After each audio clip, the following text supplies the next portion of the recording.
There we go. Good afternoon, good afternoon, good afternoon.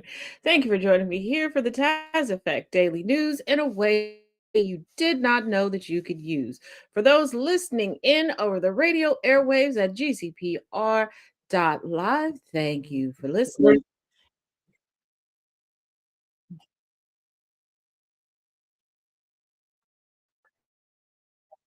Why are you doing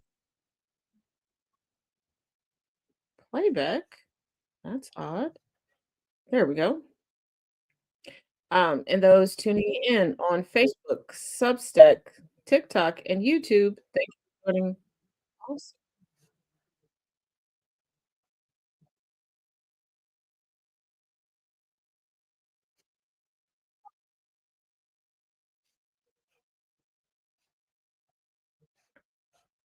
Ah, there we go. I now see the culprit. There we go. There we go. There we go. Okay.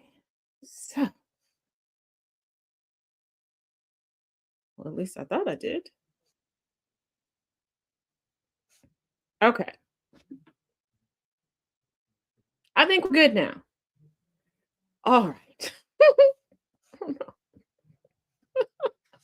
It's Wednesday, but it feels like a Monday. There is a lot, and I mean a lot to get through. I'm going to do my best to get it through to you as concisely as possible today. Yes, Trump spoke today at an economic summit. I do have some fact checking to present to you. And with that, we're bringing out the handy dandy notebook, but we're going to get to that in a minute. Were you aware that Mr. Put It in the Couch and the second lady are making history by having a baby? What do I mean by that? Stop, look, and listen. Second Lady Usha Vance and Vice President J.D. Vance have just announced that they are expecting another child at the end of this summer. This will be the first time a sitting Second Lady is going to give birth while in office. Now, there is a precedent for First Ladies. There are two of them, the First Lady Frances Cleveland as well as Jacqueline Kennedy, who both gave birth while they were in office. But again, this is the first time a sitting Second Lady is going to give birth. And this is going to be their fourth child. We've seen their three children. They travel with them often. They've been all around the globe with them. This will now be another boy adding to the Vance pack.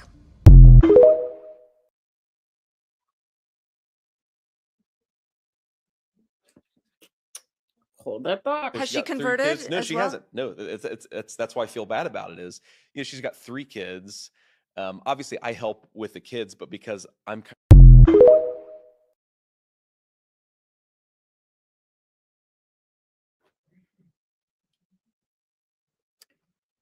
Usha Vance.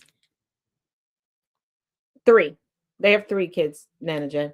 Usha Vance is about to bring another child, and her husband refers to their children together as her kids.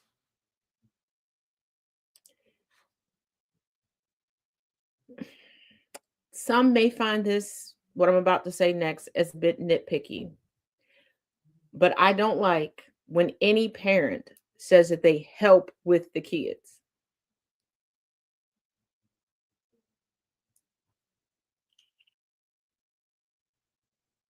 Last time you helped was when you helped make the batter to make the kids.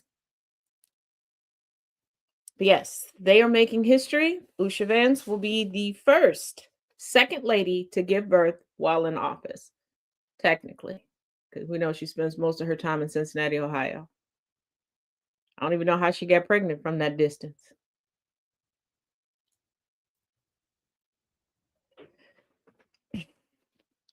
But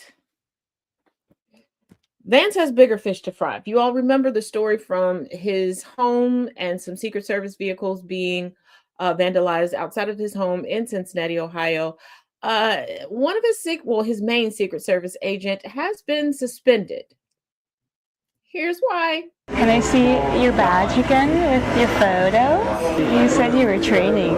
It was your training Yeah, that's like photo? 4 years ago. You're so cute. you? So like when he's like walking, like where are you? Following. Just following. It's a group of us. We surround, make a bubble. Yeah. We'll have at least a minimum head and now that I'm on the vice president's actual detail, it's a little different because we have different shifts. We have shift.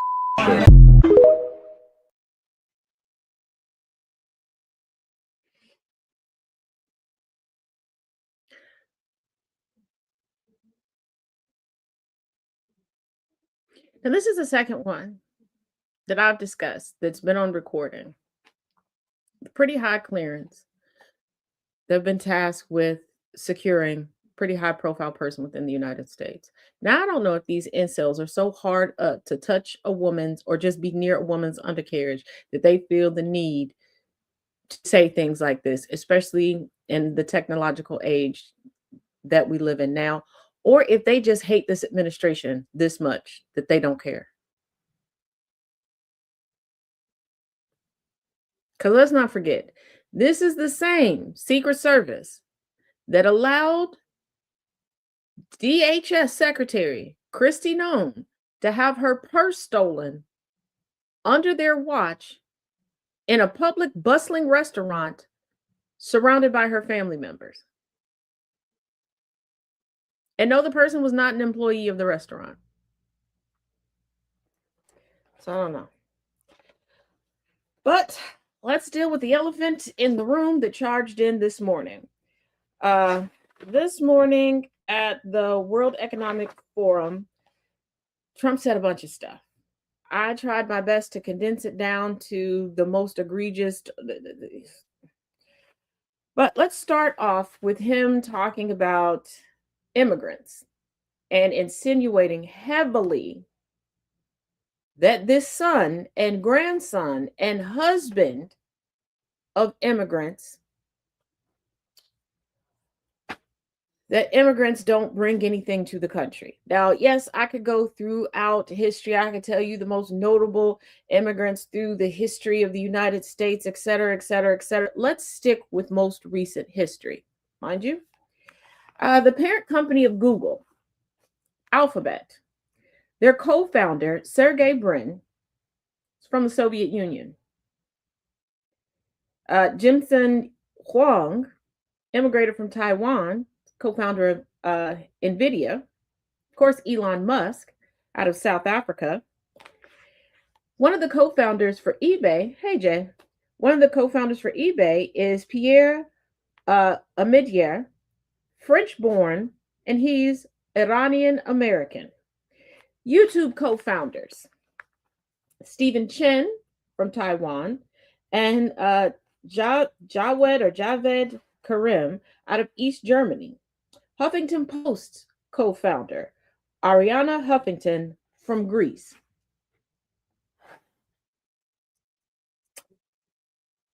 Yeah.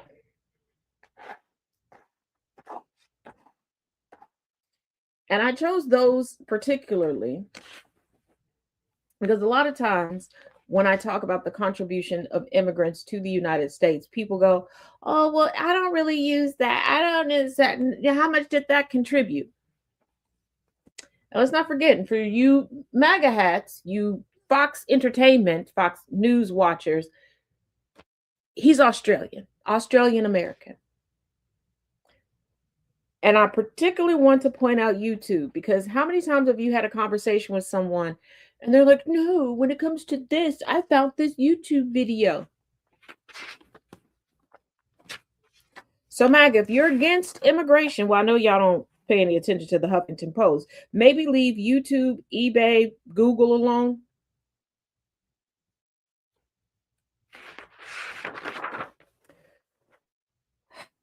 So there were a lot of quotes from Trump.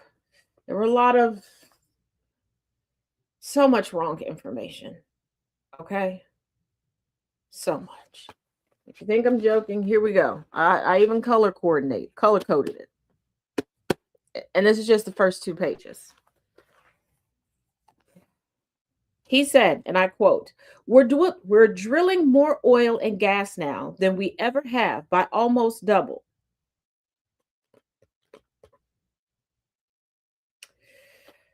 Oil drilling has gone up 2.7%. Next quote, we're cracking down on more than $19 billion in fraud that was stolen by Somalian bandits. And bandit is now his new dog whistle for immigrant. In 2022, criminal charges were filed in regard to the fraud that was taking place in Minnesota.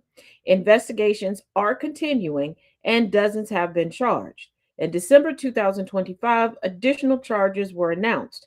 Also, most of the Somalis in Minnesota are citizens, and most of them have been for a while now. His next quote, if we were able to cut out 50% of the fraud, we would have a balanced budget without having to talk about even growth.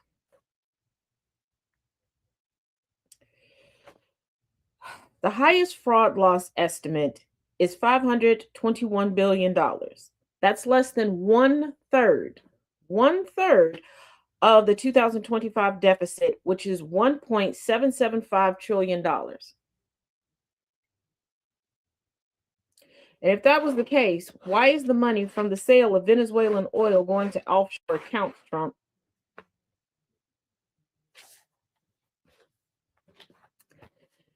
Then he went on to say, and I quote, in 2025, for the first time in 50 years, the United States had reverse migration.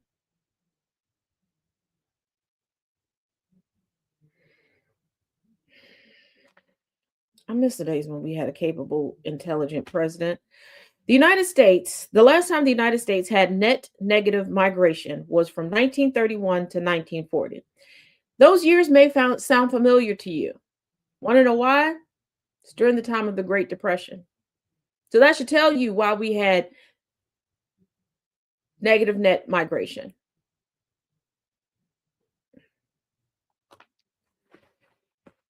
He then went on to say, and I quote, we've never gotten anything from NATO. I just pulled like the most notable and some of the most recent, okay? NATO personnel fought and died alongside U.S. forces in Afghanistan. This was post the 9/11 attacks. In 2009, 64,495 NATO forces assisted in Afghanistan. In June of 2011, those forces increased to 132,457. This included Danish troops, in case anybody was wondering. He then said, a major factor in driving up housing costs was the mass invasion of our borders. According to a plethora of experts, the cause of increased housing costs outside of the greed of landlords was underbuilding, a surge in interest rates, and an increased demand during COVID-19. And that increased demand was because a lot of people were like, I could work from home as the landlord. He then went on to say, and I quote, in 2019, Denmark said that they would spend over $200 million to strengthen Greenland's defenses. But as you know, they spent less than 1% of that amount. Kind of true, kind of not. Okay, he was given an impression that he shouldn't have been given. In 2019, Denmark pledged to invest approximately $200 million on military spending in Greenland. In 2024, and this comes from a Danish outlet, they only spent 1% of the pledge. I give you two guesses as to why they only spent that amount. Because, you know, you can pledge something, but you spend what you actually need. And Trump should know this because Trump likes to pledge a lot of stuff to get a pat on the back publicly, and he never pays a penny of any of it. But I digress. Then he went on to say, and I quote, now, grocery prices, energy prices, airfares, mortgage rates, rent, and car payments are all coming down, and they're coming down fast.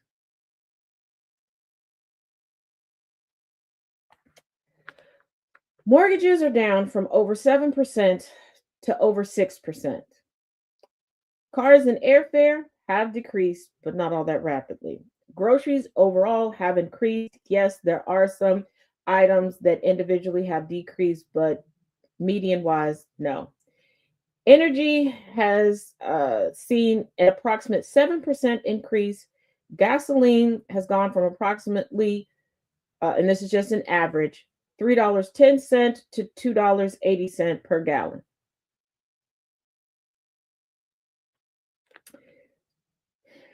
Then he went on to confuse Iceland for Greenland.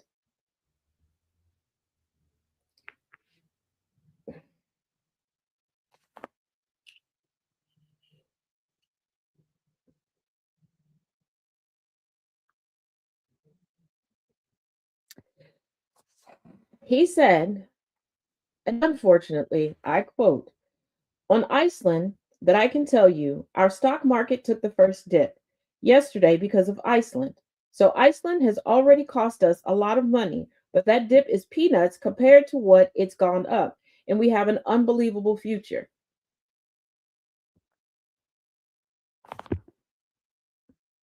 How do you have an obsession with a place and you can't even keep it straight? We're not done.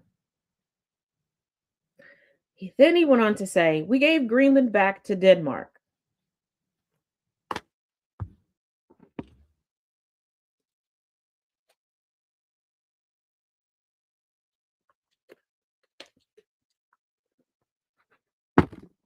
You're going to get a very Cliff Note version of History with Taz. Okay? Hey, Tracina. Very Cliff Note version, but buckle up. Okay? Remember, his quote was, we gave Greenland back to Denmark.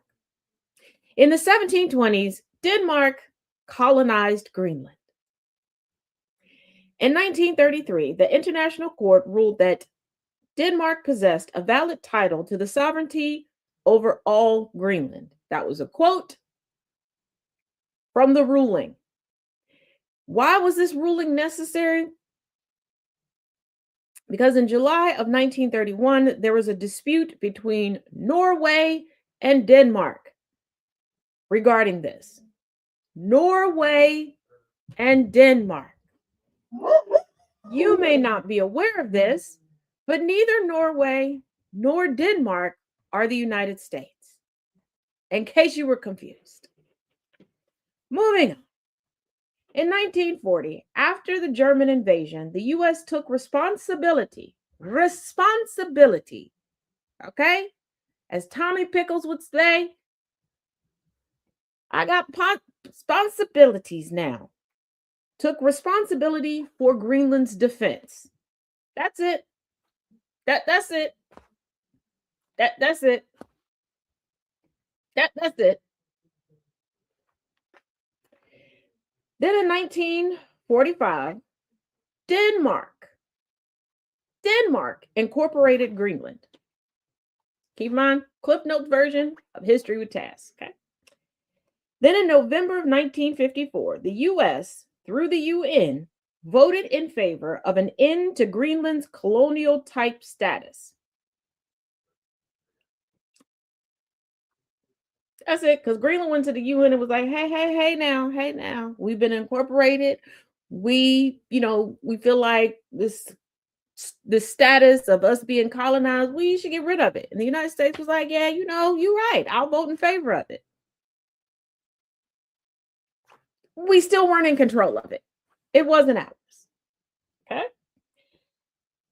Now, then in 1979, okay, 1979, 1979, the 1900s of 79, home rule for Greenland was achieved through a series of protests, negotiations, etc.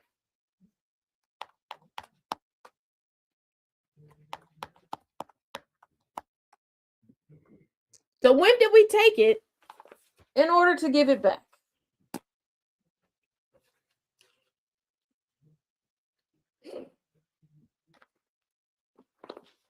Anybody? Somebody? Nobody?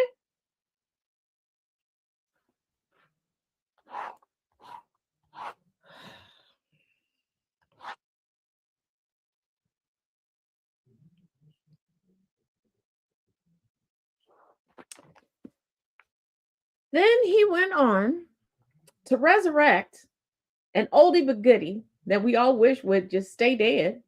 But he's going to bring upon a zombie apocalypse one way or the other. He said the 2020 election, and I quote, was a rigged election. Everybody now knows that. I must not be included in everybody. Who's everybody? Am I nobody? I thought I was somebody. And isn't somebody a part of everybody? Maybe not.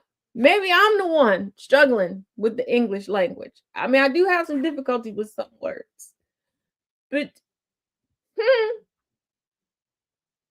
it was at this point that I started to check myself for signs of a stroke. Because I figured one of us had to be having one. Him fighting hard not to fall asleep on the podium this morning while he had his booty tooted out and looked like he was standing up on something. Not sure. And right before he applauded himself before the Q&A section. But now keep in mind, I could give y'all a whole laundry list of facts, statistics, dates when all these investigations, all the court cases that were thrown out. And I'm going to leave you with this. Members of Trump's own first administration said no, Biden won. It was a free and fair election. It is some words that I struggle with that they do not come out of my mouth correctly. Then he went on to say this. And I quote, China makes almost all of the windmills, and yet I haven't been able to find any wind farms in China. Sir, I don't think you could find many of your own body parts right about now. I don't think you could find a thought if I put it on a Post-it and stuck that Post-it to your hand. But I digress.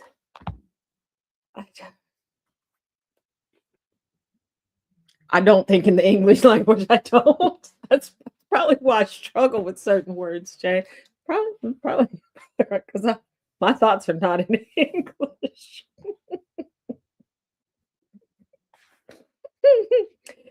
China has 44% of the world's wind farm capacity.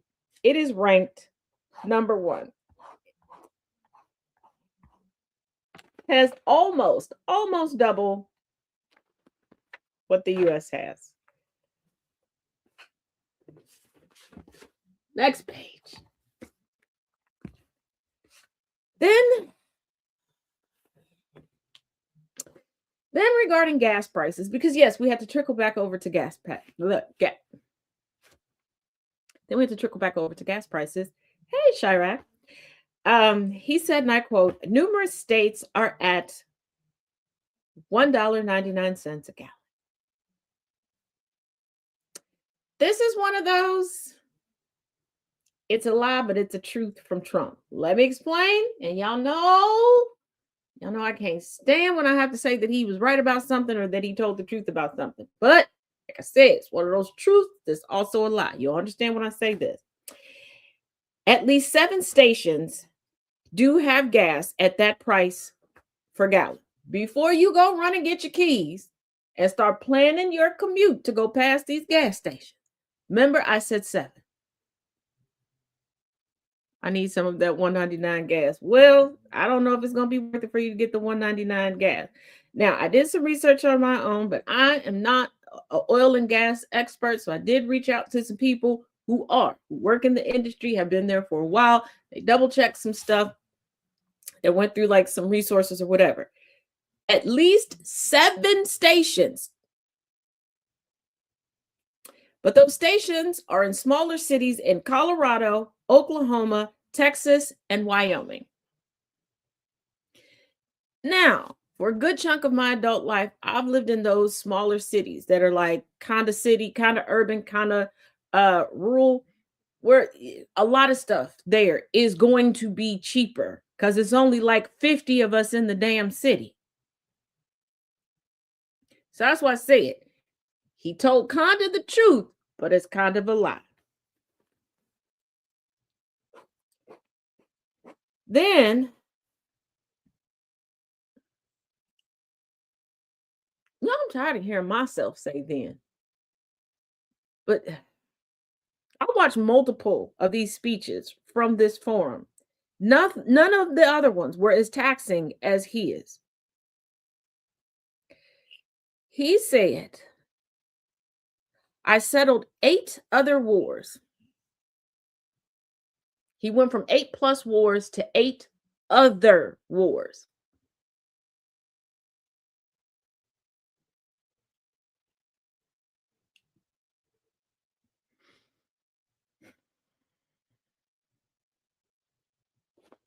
To the best of my ability from this falsehood, here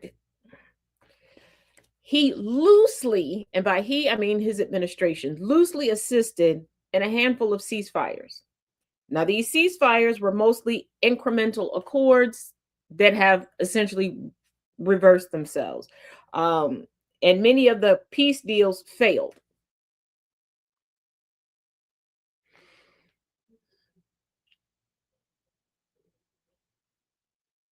Yeah, he probably does think that he has at least 16. I just, I want to know what his obsession is with the number 8 right now. Did somebody tell him that Obama got 8 or something? And if they did, who did it? Who did so? I do not believe in online death hoaxes. I don't. But at this point, since he wants to copy Obama so bad, can somebody just start an online hoax saying that Obama went on to glory? And maybe he'll try to emulate that, allegedly, hopefully, prayerfully.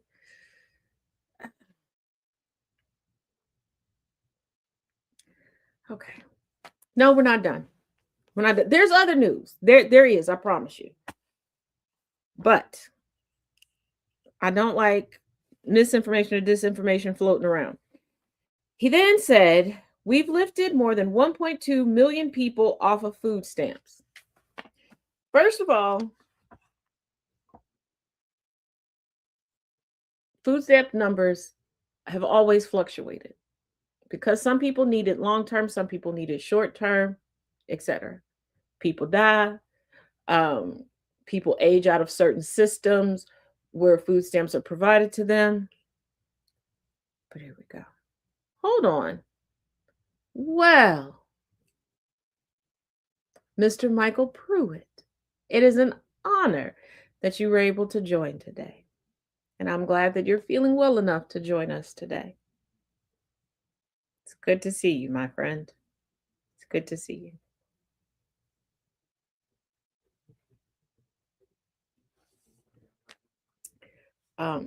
Wait a minute. Where was I at? So sorry. Okay.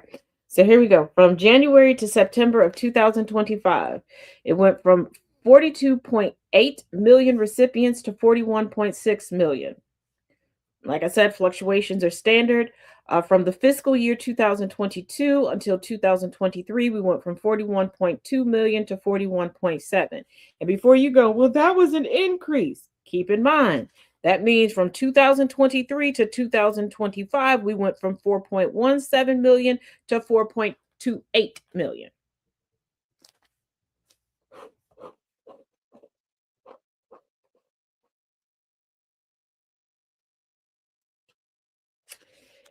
Then he said, I've done more to help NATO than any other president by far than any other person. If you mean causing headaches, high blood pressure, irritation, people having to hold back, wanting to throw hands with you, sure. Now, the one thing that we can honestly credit Trump with, and it legitimately, literally pains me to say this, like my chest is getting tight right now. We can, I guess, credit loosely, and I did look up, there are a lot of experts on this. They concur with this. We can credit him for encouraging increased defense spending from NATO members.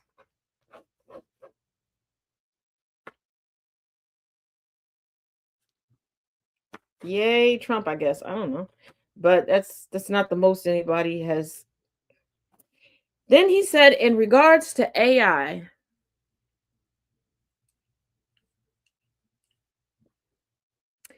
He said, we're leading China by a lot.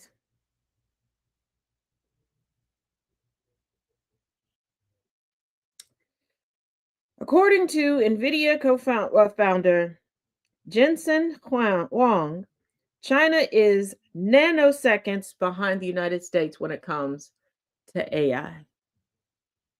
And I think that's pretty clear. Honestly, I think that China has surpassed us. They just haven't decided to inform us of that at the moment.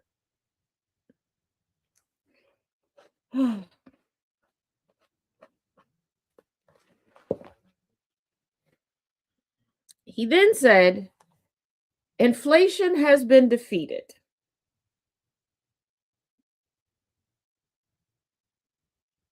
I realize all of these quotes, he's talking about his first year in his second term. Okay. From January 2025 till now, January 2026, inflation has gone from 3% to, hold on, wait for it, 2.7%. 2.7%.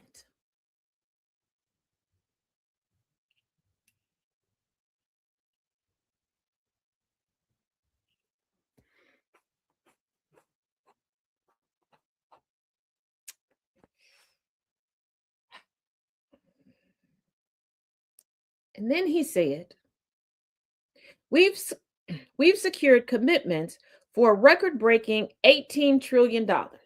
He's talking about in companies investing in the United States. Yeah, you would feel more from a bite from a mosquito than that dip in inflation. Yeah, so he said we've secured commitments for a record-breaking $18 trillion. In mid-November, the White House itself, which I know they lie, they inflate numbers more than the NBA inflates heights, okay? But from the White House site, from mid-November, their claim was that there was $9.6 trillion in pledged investments. Pledged. I highly doubt most of them will come to fruition, especially after the Hyundai debacle and more. And a lot of these pledges, the companies already had invested in.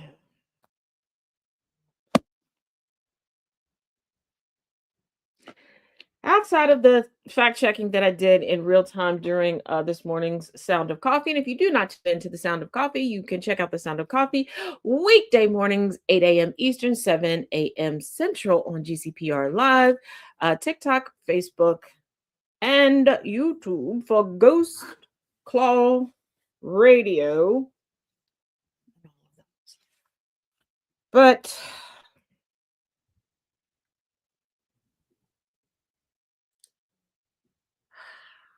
that's not all that Trump had to say this morning.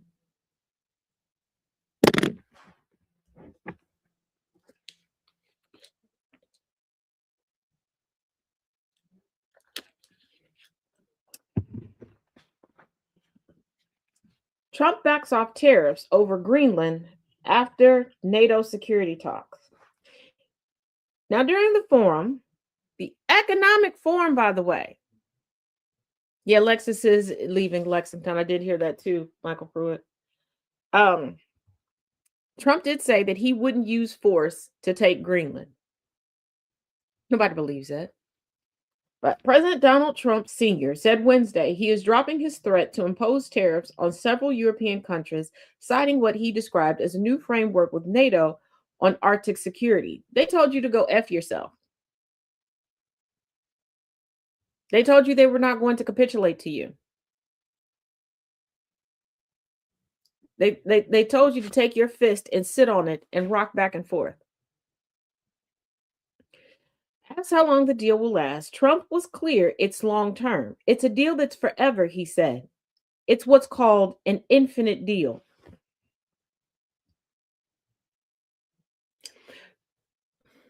I don't know if y'all did this when you were younger, But my siblings and I, sometimes, we play store, or we play like, we were business owners negotiating with us. That sounds like some stuff we used to say. It's an infinite deal. It's a forever deal. It's a magical Leoplerodon. Like, what the? Don't say the bad word. Don't say the bad word. Don't say the bad word.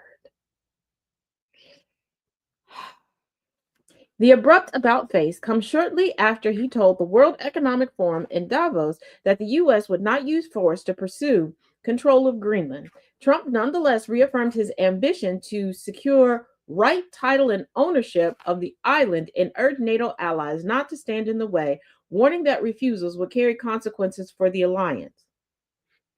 Yeah, we would get beat up. Right, no takesies, backsies, Nana J. Exactly. I was just waiting for him to be like, we made a pinky promise. We, like, what was the other one? We swapped blood on it. Like,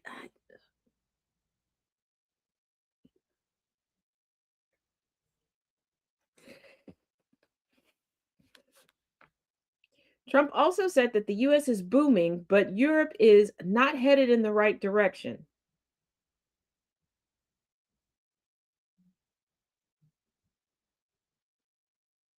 His ambitions to wrest control of Greenland from NATO ally Denmark threaten to tear apart relations with many of Washington's closest allies.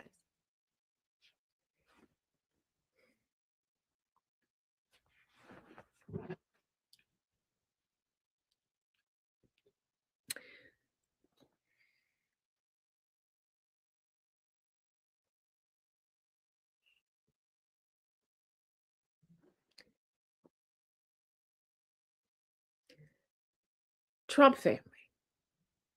I'm not including Mary Trump in this, the niece, because she speaks up and shuts this stuff down. She lets people know they not like her, okay? They not like her. But for the rest of the Trump family, you all are not in a bubble away from everyone else in society. When does this become embarrassing for you? When do you realize that your credibility is being side-eyed?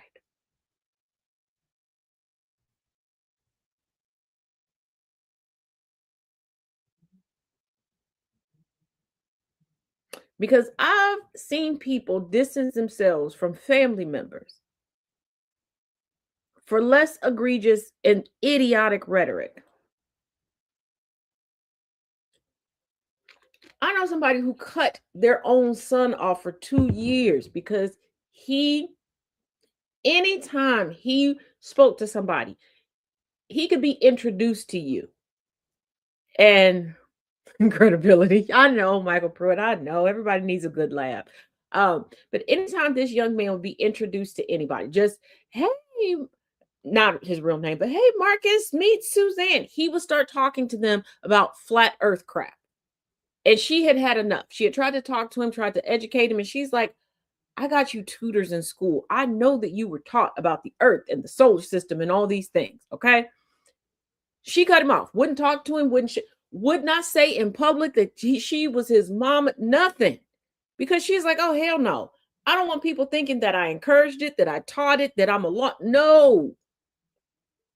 But the entirety of the Trump, like, come on. Especially Don Jr., that we learned from his daughter, has aspirations of getting into politics. First of all, booty meat bacteria, sugar booger, ain't nobody voting for you. Okay? Ain't nobody voting for you.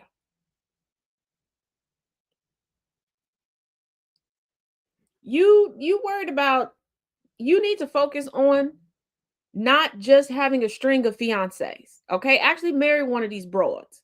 Okay? Stop trading in girlfriends after 2 to 3 plastic surgeries on the face.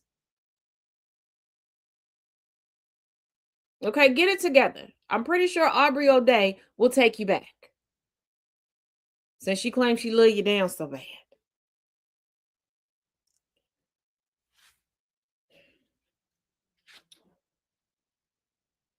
Now, also, that what happened today. Let me make sure.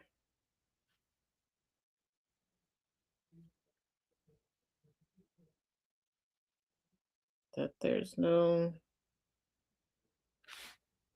Okay.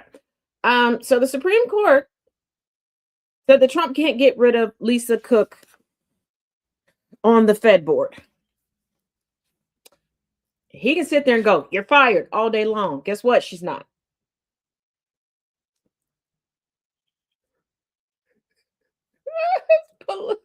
His political slogan is gonna go Flower Rangers. Oh my goodness, Cena. Oh Lord. Just you know what? We're just in the corner news at this point, just delivering the news from the corner.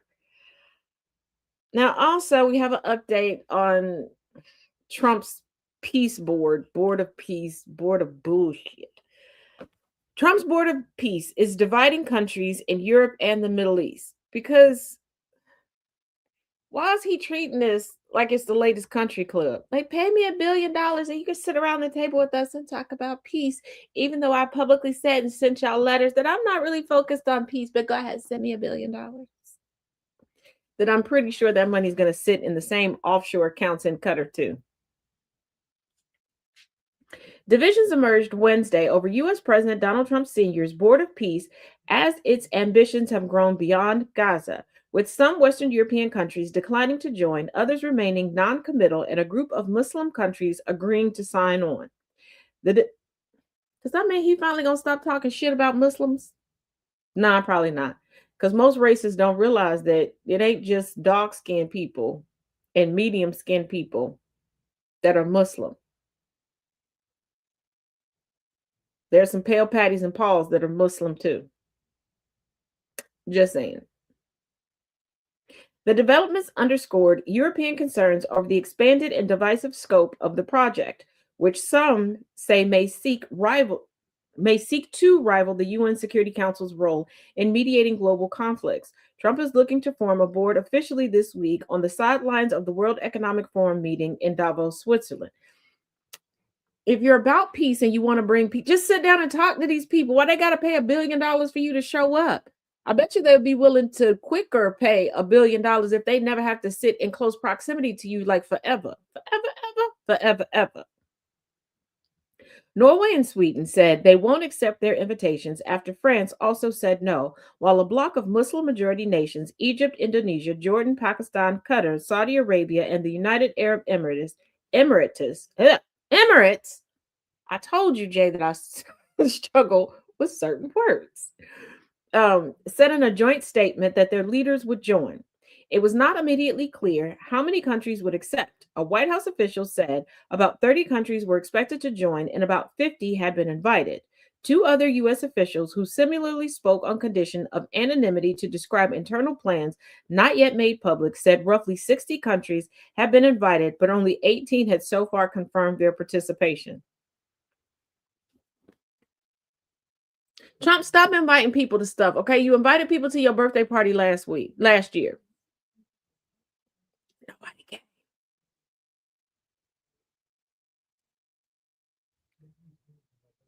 Don't nobody like you. And you smell funny. And you stupid. Really, really stupid. Trump was sunny about the prospects ahead of the event Tuesday, tied to the board, saying of the countries that were invited that some need parliamentary approval, but for the most part, everybody wants to be on. No, they don't. No, they don't. They only came for the food, yeah. And I think Donnie Trump just came because his father told him he could have an 8-ball and a smile. Like, how are you sitting here saying that you want to broker peace in an area that you referred to last year as the Riviera of the Middle East? And while you're threatening unpeaceful practices in other countries, after you just went in and kidnapped somebody's leader.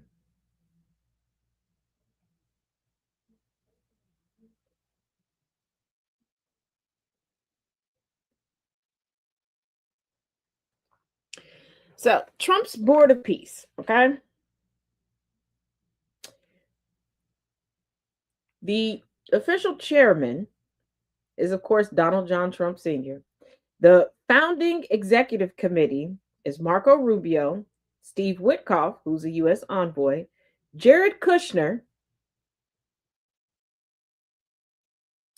Tony Blair. Yes, former British Prime Minister Tony Blair. Does Tony Blair know this about himself? I don't know.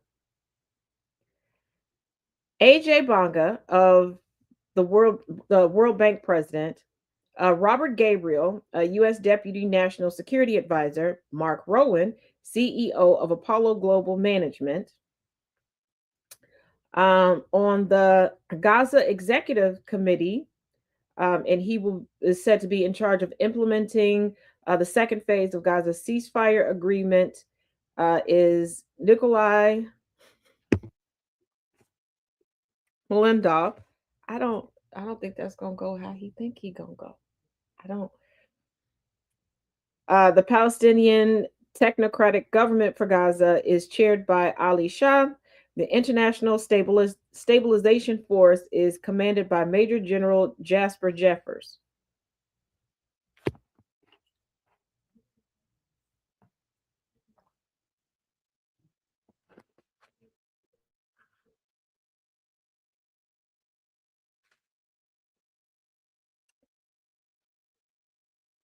So the member countries are, when was the first phase?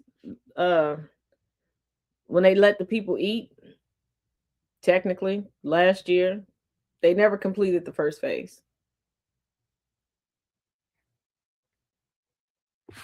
Oh, hold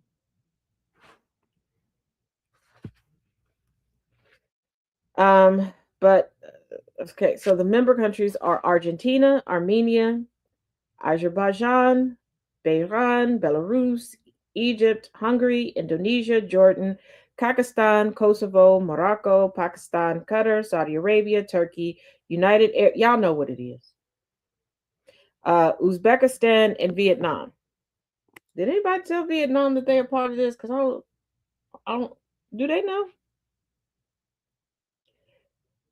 Countries that will not join the board: France, Norway, Slovenia, Sweden.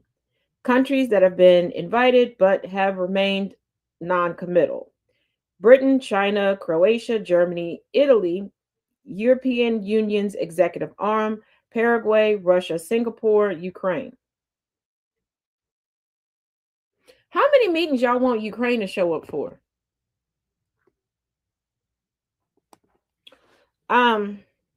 Quick question. How many countries on the continent of Africa did y'all ask?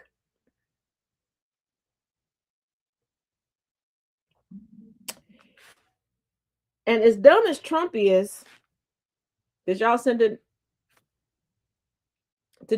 invitation to Antarctica?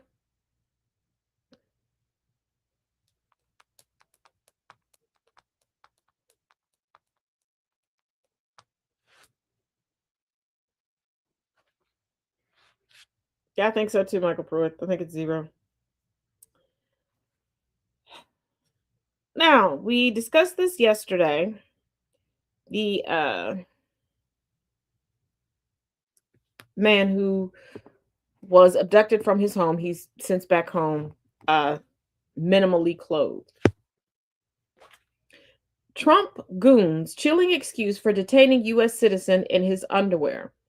President Donald Trump Sr.'s board czar gave an incoherent legal justification for why ICE agents stormed a home and dragged a U.S. citizen and grandfather half naked out into the snow. The Department of Homeland Security has faced renewed criticism after immigration agents forced their way into a family home in St. Paul, Minnesota on Sunday and hauled out 56-year-old Chung-Lee Scott Tao at gunpoint while he pleaded with them that he was an American. Tao, who came to the U.S. from Laos when he was 4 years old and has been a U.S. citizen since 1991, was forced out in sub-freezing temperatures wearing only his boxer shorts and Crocs, his grandson's blanket wrapped around his shoulders. During an appearance Tuesday on The Will Kane Show, border czar Tom Holman tried to downplay the agent's actions. Tao's detainment came as ICE agents were conducting a targeted enforcement operation looking for two undocumented immigrants who had been convicted of domestic violence and sexual assault, he explained. Then how did you end up with that man? So hell, he's younger than you.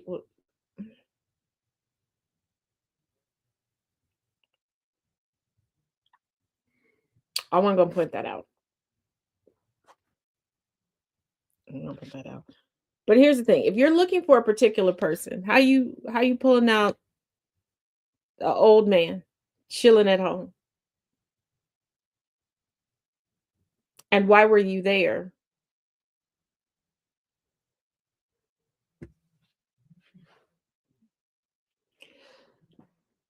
Now, there are some people that love to talk about their asylum experience, their immigration experience, and the problem is, a lot of these people saying this are Canadian, came over here and became MAGA, or are white, or are talking about their experience before we had this tyranny going on.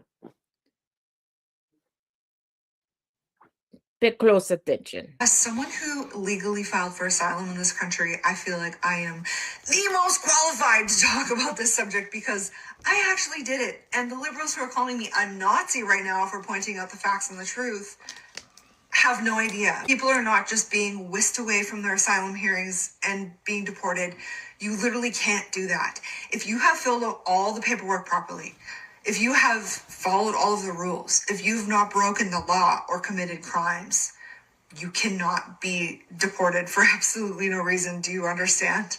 You know, before Charlie Kirk got a neck piercing and I was doxxed and lost my job and stuff, I actually worked for the Office of Chief Counsel at USCIS in Washington, D.C. And I worked a lot with asylum seekers and refugees and visa holders and all of this stuff. So I know a lot about the legal process. USCIS is the agency that processes applications, not ICE, not Border Patrol or any of that stuff. Only USCIS. It's almost entirely funded by immigrant fees, by the way, with only 4% being congressional funding. On top of that, the process, the way it's supposed to work is you're supposed to have an application submitted, all these documents submitted to USCIS. You get an interview, you get a background check through the FBI and everything like that. You go through the legal process. When ICE gets involved in these cases, it removes jurisdiction away from USCIS and moves it over to ICE. Meanwhile, they don't actually share systems. There's one or two that briefly overlap, but they are completely separate systems, meaning that ICE is not reviewing any of the documentation for these cases at all. The reason ICE is kidnapping so many people and they're filing in these courts is because it removes USCIS's ability to make a decision. It reduces the process by 50% and streamlines it straight to the failsafe, which is an immigration judge, when you're originally supposed to have due process with USCIS making those interviews and reviewing those documents. And then if they reject you, then you go to an immigration judge. But ICE is cutting out 50% of that legal process and screwing over people. Everyone is doing it the legal way, except USCIS is also understaffed. And on top of that, ICE is the one circumventing the legal process to begin with. And that's not even getting into the fact that these people are filing before their visas expire. They are filing before they come here. They are filing even after they come here, because one of the filings can be defensive as well. And guess what? It's not getting processed in time. There are cases that are going 5, 10, 25 years without an answer from the government and actually going through the process. You can abolish ICE and just give all the authority to USCIS. I've even seen Kilmar Abrego Garcia's file. That's how I knew the DOJ was lying. And that's not even getting into the fact that the individuals fulfill their responsibilities. It was my job, as well as many other people's jobs, to get the government to fulfill their end of the bargain, because some of these people were waiting in legal purgatory for decades. They already filed to renew visas. They already filed for asylum seeker status and everything, and the government didn't do their job.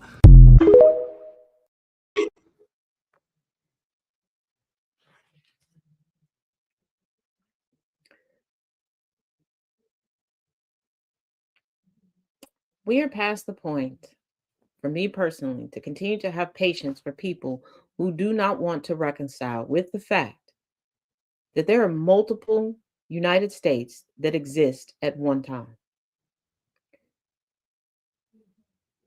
What white-bodied individuals are permitted to get away with, and how much melanated people must prove themselves, the questions that we have to be asked and we must answer, and all these different things. I am out of patience with people taking the mindset of it didn't happen to me, therefore it's happening to no one. We have watched video after video of people being dragged out of immigration court. We have watched video after video, and many of these videos coming from DHS themselves, of people being dragged out of meetings with their immigration attorneys. We watched people get abducted and deported and detained while showing up for their citizenship ceremonies. So to, with your full chest, get on the internet and say that, no, this isn't happening, this isn't lawful. A lot of things are supposed to be lawful for everyone and illegal for everyone, but it doesn't reign true for people with heavy levels of melanin in their skin.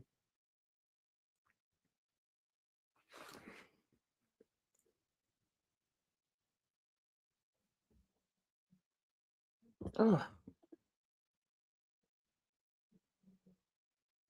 good grief. I hate that they do this. There we go. My patience has run out. I'm not even going to say that it's run thin. It's run out. Also, I'm going to need you all to stop acting as if the elderly are stupid and feeble. These people have lived through more history and have adapted to more things than we have thus far in our lives. If they can adapt to the internet, going from cash only to checks to ATM cards only to debit cards to credit cards to learning about credit scores, to going from being able to go to Sears and Roebuck and get a home kit and build a house themselves to having to then use a realtor, to go from picking up the phone and talking to an operator in order to connect their calls, to the yellow pages and white pages, to Googling the numbers that they need, they can stop being racist. They can choose not to be bigots.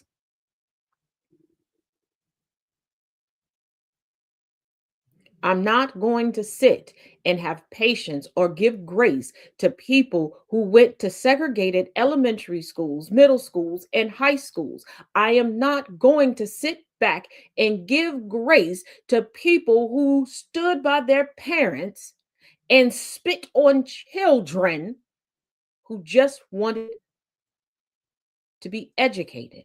I'm not going to have grace for people who lived through Jim Crow. Now let's flip that coin. For the melanated people, most notably, most in particular, the Black people who also lived through all of that are turning a blind eye, acting hopeless, helpless, and telling people to put their head down, and just told the line, you can kiss my dog's ass after he's had 3 days of diarrhea. Ain't no way you got pictures of Malcolm X and Dr. King in your house and you're willing to erase their legacies because now all of a sudden you got fear in your heart. You already got a foot and a calf in the grave. You might as well finally make your life about something and speak up. Teach the younger generations. Y'all have told us for decades that we don't know nothing, live long enough and you'll learn. You're showing us that you done lived all this time and the only thing you know how to do is lie and cover and protect for white body individuals who still don't look at you as human.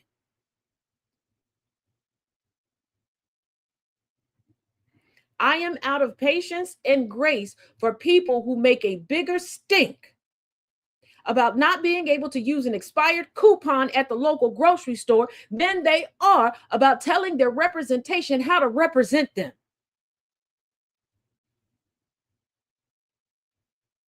You're getting mad at Democrats because you're saying they're not doing things the way that you want, or they're not doing it quick enough, or they're not doing enough. But when did you tell them what you want? They go by who tells them what they want. You're complaining about MAGA being such a small fraction of society, which it is, but you were letting that small faction rule and dictate the rest of us. You waited all this time to be grown to now we done went from being on punishment as grown folks because of Trump to now being forced into situations that we can't seem to get ourselves out of. And we just sitting here like we waiting for mommy and daddy to tell us that we're no longer on punishment now.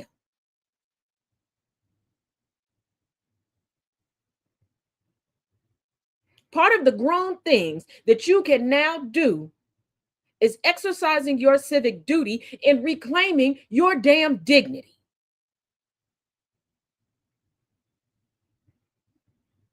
Are you not embarrassed? Do you not feel disrespected?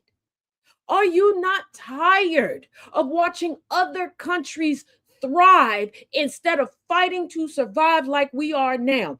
Are you tired of people saying that the budget that you fund ain't enough to take care of you, but it's enough to take care of everybody else on the globe?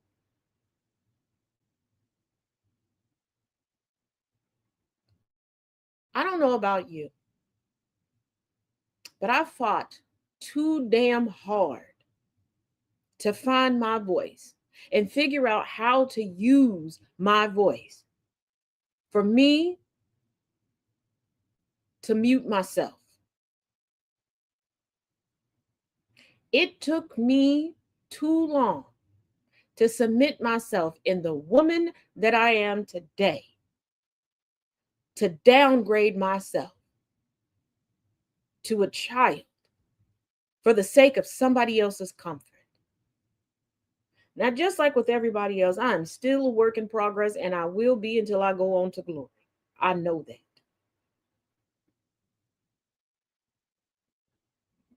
But I'm not going to sit back after it's been drilled in my mind. No taxation without representation, and we're not being represented, but we're still being taxed. And the biggest reason why we're not being properly represented is because folks don't want to speak up.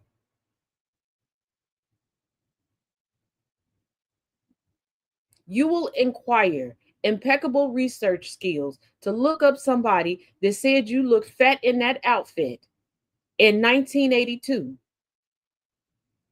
But you can't get these politicians together.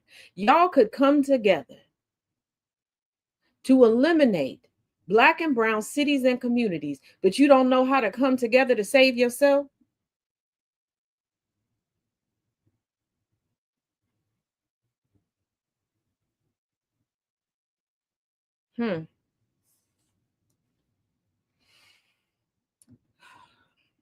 With that, remember to tune in tonight at 9 p.m. Eastern, 8 p.m. Central for Rouse High Exalted. And then at 11 p.m. Eastern, 10 p.m. Central for Conversations with T. Nathan. If you have a small business or you would like for your place of employment to advertise on GCPR Radio, whether for the network as a whole or for individual shows, please submit your inquiry to Ghost Claw Prod, P-R-O-D, at gcpr.live. That once again is Ghost Claw Prod, P-R-O-D, at gcpr.live. As always, thank you for listening in through gcpr.live or listening and viewing through Facebook, Substack, TikTok, and YouTube. As always, I will see you all later this evening at 7 p.m. Eastern, 6 p.m. Central to continue with the next two chapters of Nobody's Girl, the memoir of Virginia Roberts Giuffre, one of the victims of Ghislaine Maxwell and Jeffrey Epstein. And as always, each one teach one, each one reach one. Remember, don't do anything, and I mean anything, that requires bail, especially not in this economy. And remember, it only requires bail should you get caught. Well, be good, be pleasant, be vigilant. Till tomorrow, same time, same place. If you like it here, bring a friend or 10. Bye, y'all.